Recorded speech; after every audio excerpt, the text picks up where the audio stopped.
A seguir, Hora da Notícia. Soledade, a cidade mais fria do norte gaúcho. Quem conhece o município dificilmente vai discordar. Ao vivo aqui no estúdio, a psicóloga Fabiola Giacomini De Carli vai falar com a gente sobre medicalização na infância. A exposição do projeto Rio Passo Fundo já está aberta e segue até dezembro. A gente vai mostrar como o público pode conhecer esse trabalho e também interagir com a exposição.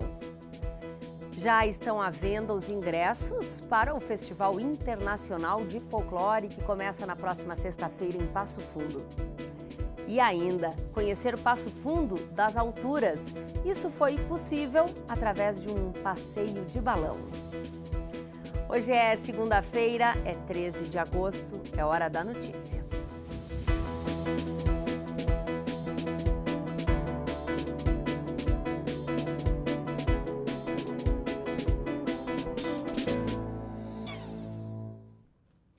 O valor da passagem do transporte coletivo está mais caro em Passo Fundo. A partir de hoje, os passageiros passam a pagar 40 centavos a mais.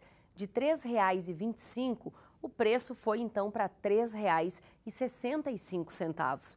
O valor não era reajustado desde fevereiro do ano passado e esse reajuste levou em conta o aumento dos insumos que compõem o preço da passagem.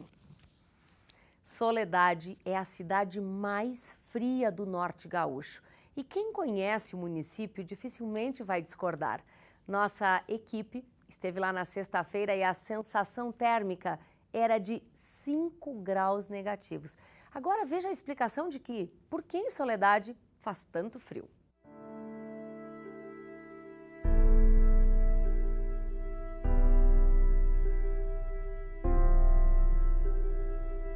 As fotos são muito bonitas. Retratam um instante do tempo. São imagens que mostram a beleza natural de Soledade nesta época do ano.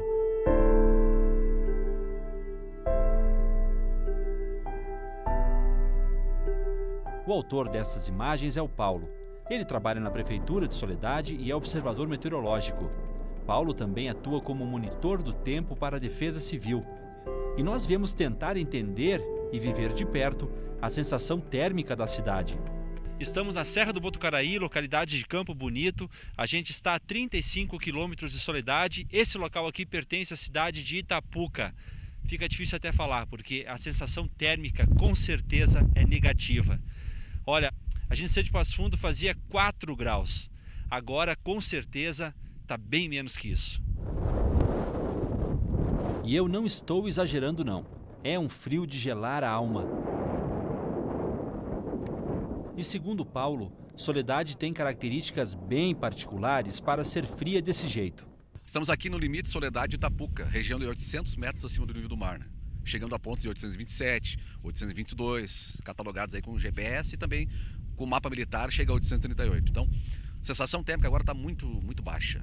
Temperatura do ar em torno de 2 graus, sensação térmica de 5 a 7, 8 graus negativos na rajada do vento. O pessoal pode ver que tem vento de 50 a 60 km por hora. Então, está fechando o tempo. Se fechar mais um pouco mais, tem todas as características para neve. Tem frio em altura, tem frio na superfície e tem nebulosidade. Falta precipitação para se transformar em alguma garoa, uma chuva congelada ou uma nevezinha lá para descartar.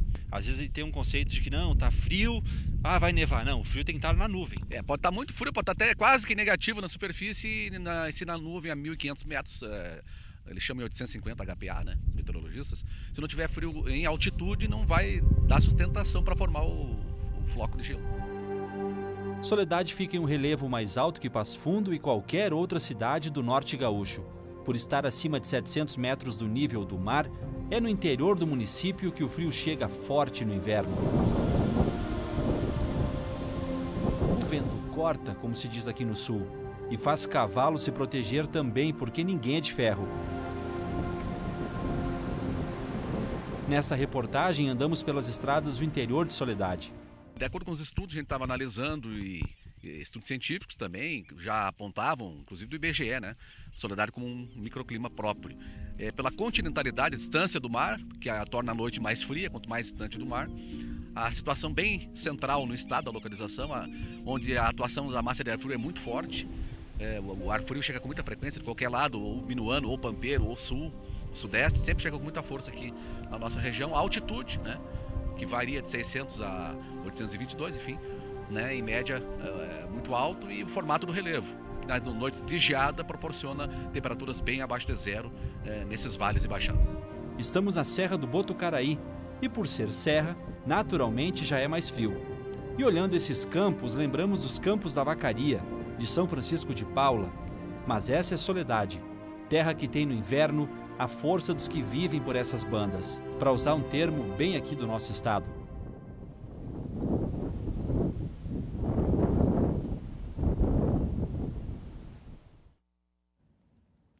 E olha, para quem não gosta do frio, ainda bem que a semana começou com a temperatura um pouquinho mais alta. A previsão é que a mínima não fique abaixo dos 10 graus. Veja então como o tempo se comporta amanhã e na quarta-feira.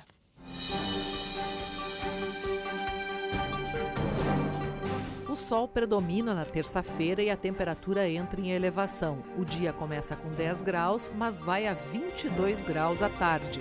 A quarta-feira o tempo muda. A nebulosidade aumenta, mas não há previsão de chuva. Mínima 11 e máxima 18 graus.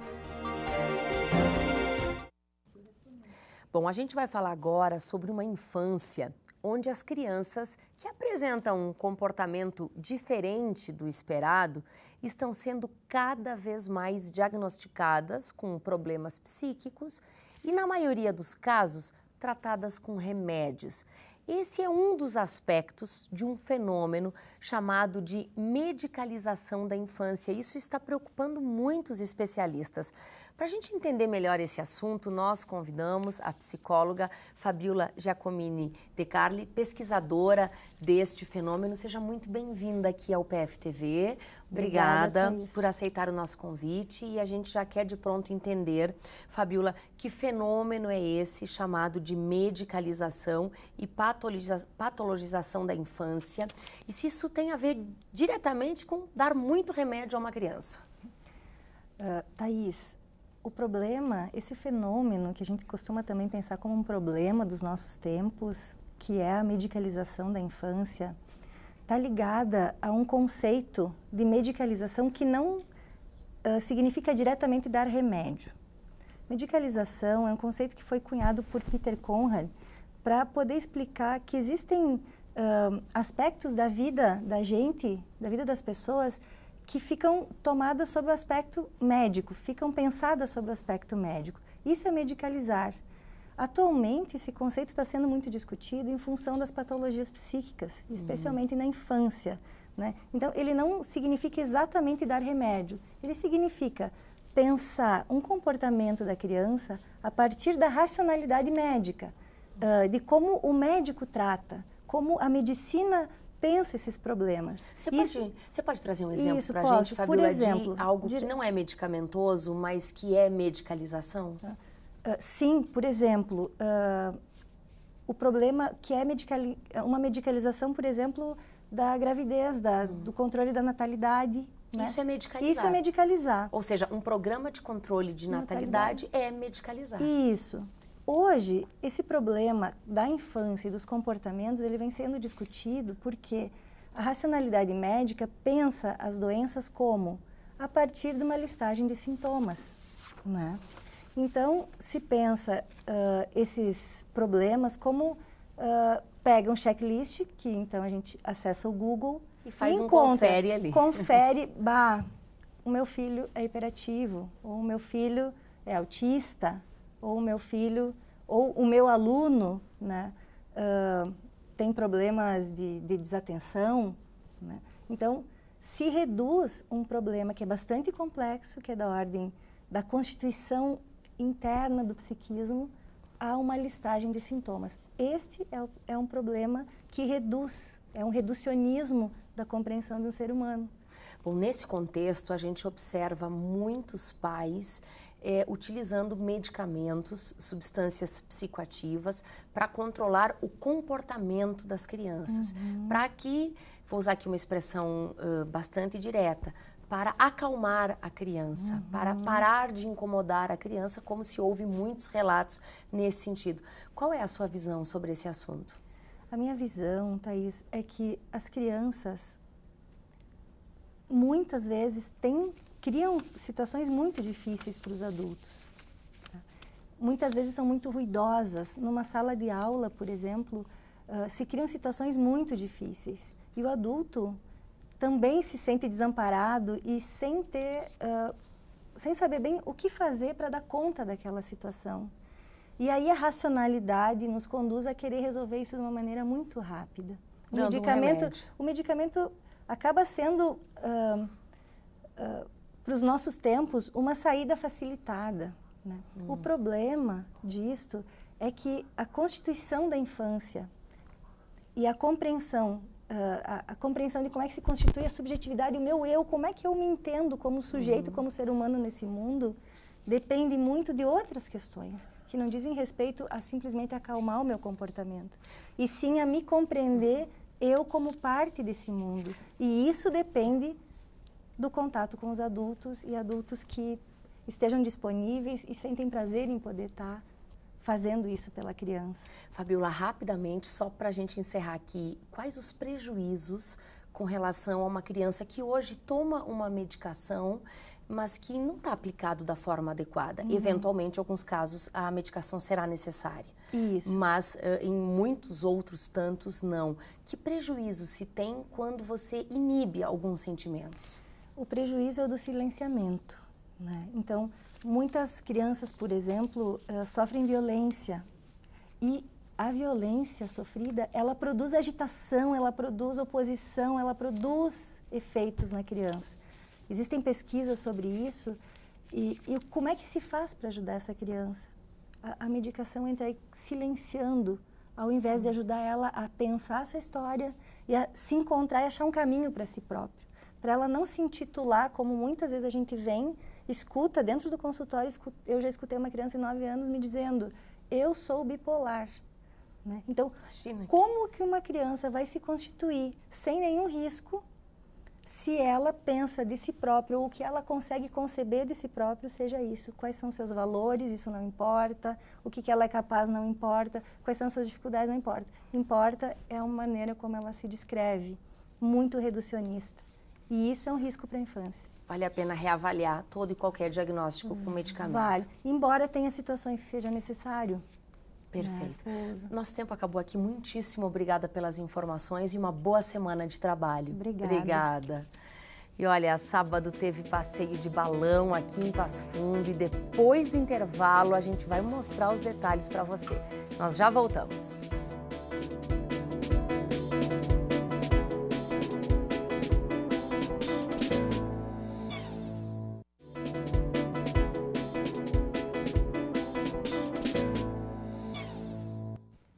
O número de implantes dentários no Brasil ultrapassa 800 mil por ano.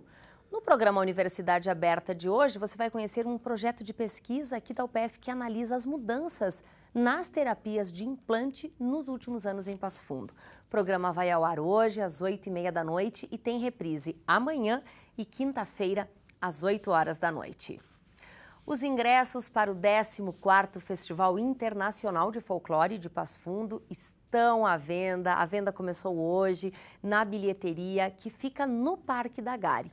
A abertura do festival é agora na sexta-feira, dia 17, e as apresentações vão até o sábado da outra semana, dia 25. Cerca de 30 mil crianças e adolescentes da região norte do estado e também do oeste de Santa Catarina já estão organizados e inscritos para assistir às apresentações do festival que vão acontecer nos turnos da manhã e da tarde. Bom, na abertura e no encerramento, isso à noite, os ingressos custam R$20. Nos demais dias, o ingresso custa R$15. Tem meia entrada para quem for estudante, idoso e criança com até 10 anos. Outras informações é só ligar para o 3312 1426.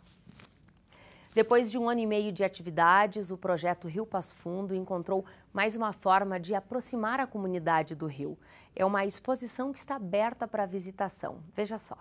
O colorido dessa obra chama a atenção e, cuidando os detalhes, dá para ver. Todo esse material foi descartado, mas infelizmente foi descartado de forma errada, no lugar errado, dentro do rio. Esse é só um dos pontos da exposição do projeto Rio Passo Fundo. Há 1 ano e meio são realizadas atividades que buscam valorizar o patrimônio histórico, cultural, econômico e político dessas águas. Através de mapeamento de potenciais informativos, de expedições em alguns municípios que margeiam o Rio Passo Fundo, contato com os 30 municípios buscando informações, nós estamos concretizando através das exposições essa percepção, essa ideia e essas relações que ocorrem entre a comunidade e o rio. Circulando pela exposição, dá para ver também a biodiversidade que vive em torno do rio. Cada detalhe pensado para aproximar ainda mais a comunidade desse bem natural que pede cuidado. Muito legal ver o projeto. Eu, na verdade, sou bolsista também numa parte do projeto e é legal ver o resultado aqui, todo exposto já. Tem muitas variações, porque envolveu todos os cursos, várias unidades, então é bem bacana para conhecer e ver o que esse pessoal desenvolveu.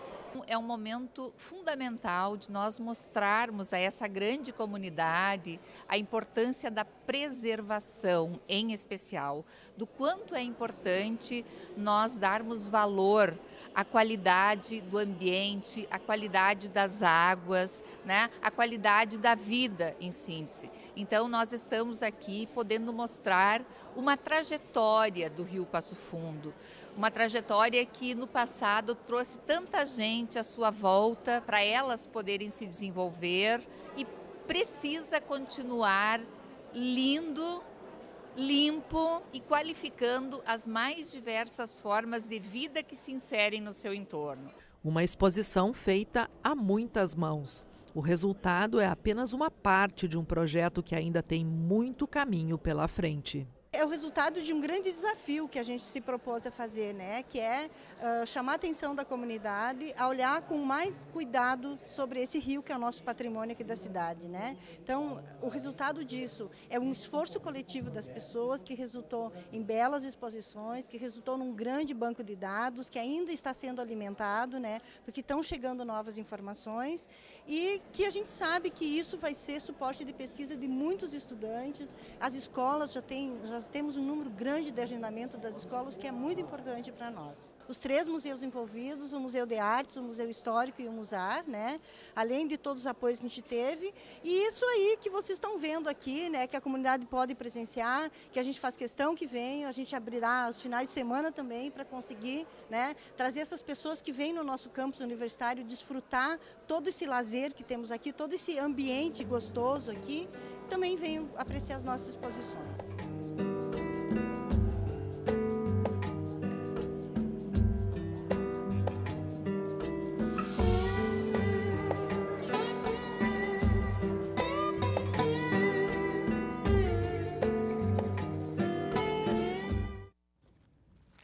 E a exposição está, então, aberta até dezembro, durante os turnos da manhã e da tarde no Portal das Linguagens e também no Musar, tudo aqui no Campus 1 da UPF. O portal não abre às segundas-feiras. Para agendar uma visita, é só ligar no telefone que aparece aí na tela.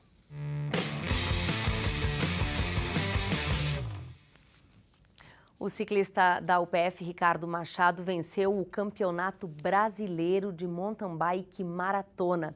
Foi no domingo, em Domingos Martins, Espírito Santo. Ricardo finalizou a prova num percurso montanhoso de 78 quilômetros. E para isso ele demorou 4 horas e 11 minutos. Que tal conhecer Passo Fundo do Alto? Mais precisamente do cesto de um balão. No mês de comemoração do aniversário da cidade, teve passeio de balão. Foi no sábado. Olho pro céu, está tudo escuro. Penso no que posso fazer pra mudar.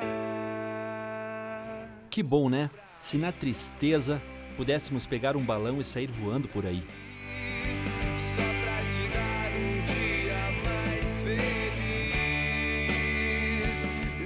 música da banda passo-fundense General Bonimores tem tudo a ver com a atividade que aconteceu no sábado em Passo Fundo. A cidade foi presenteada com um passeio de balão. Que ainda brilha pra você.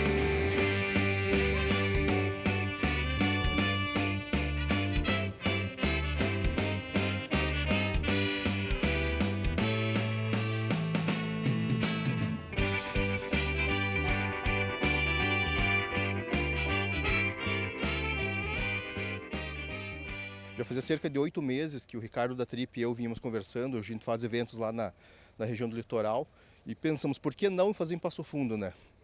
E como um presente para a cidade, já comemorando o aniversário de 161 anos de Passo Fundo e já engatando no Dia dos Pais, que é amanhã, inclusive, né, trazer esse espetáculo para Passo Fundo. O balão, para ser içado ao voo, necessita de todo um preparo que leva em torno de 1 hora. Trabalho que foi feito pela Trip, equipe acostumada a participar de eventos de balonismo no litoral gaúcho. Esse balão decolou do Santuário Nossa Senhora de Fátima. Esse é um balão de ar quente, né? É um balão que não é dirigível. Hoje os balões eles não são dirigíveis, né? E é uma aeronave hoje registrada na ANAC com toda a sua documentação normal. E depende do vento, claro. Sim, a gente depende de todas as condições climáticas para fazer o voo. Hoje nós temos uma condição muito boa porque o vento é ameno. O balão ganha altitude e rasga o céu. É um passeio tranquilo, até porque já foi dito aqui que o tempo no sábado colaborou. Esse balão leva até 11 pessoas, sendo 10 passageiros mais o piloto. É um voo que alterna momentos de alta e baixa altitude. O balão passa perto das casas. A primeira turma do passeio desceu no bairro Jaboticabal.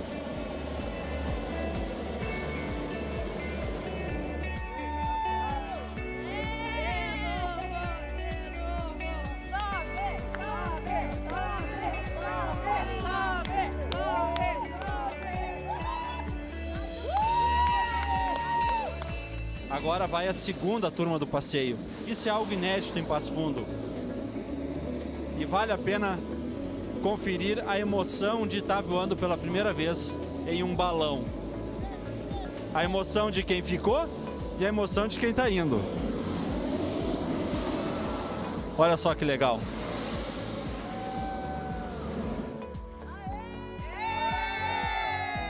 Juliana, a emoção de voar de balão. É única, inesquecível, maravilhoso. A gente estava acompanhando, perdemos vocês ali na neblina, mas não bateu um pouquinho de medo naquela hora? Um pouquinho quando ficou tudo nublado, mas depois que subimos na nuvem, apareceu o sol, que foi lindo. Para essa aventura, cada passageiro desembolsou R$ 370. O balonismo não é tão barato assim, mas se você analisar todo o tempo e toda a emoção que você passa lá em cima, né, se torna barato. É mais barato que um voo de helicóptero, por exemplo, né? E é muito mais tempo. Exato, você leva quase 1 hora de passeio e é bem calmo, bem tranquilo. A adrenalina é diferente, você se emociona de verdade. Esse é um passeio para curtir, aproveitar com calma o que a natureza oferece.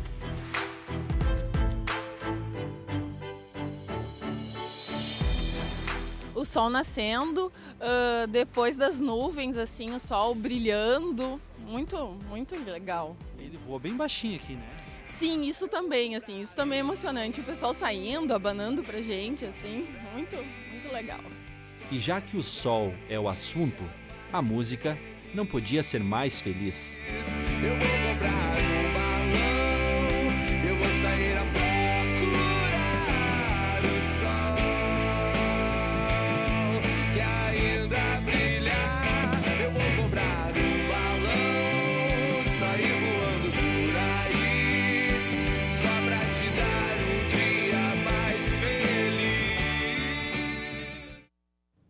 Essas foram as informações de hoje. Obrigada pela sua companhia, tenha um ótimo início de semana. A gente espera por você amanhã ao vivo, ao 12h30. Até lá!